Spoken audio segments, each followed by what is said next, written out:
Assalomu alaykum barchaga. Hozir gruppamizga bir savol tushgan ekan. Mana bu Trekker 2 ning zavodskiy amortizatori bu. Hamma biladigan bo'lsa. Mana bu Captiva ekan. Bir inson aytayaptiki, Trekker 2 ga Captiva amortizator pedalga qo'yib beryapti dedi. Endi savol, mana bu agar videoda qanaqa ko'rinayotgan bo'lsa, shu qanaqa qalinligini ko'ryapsizlar.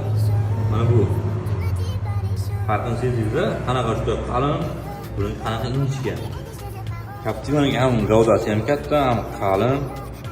Hamma tomonlama qalin, tomonlari ham qalin. Bu Trekker ingichka.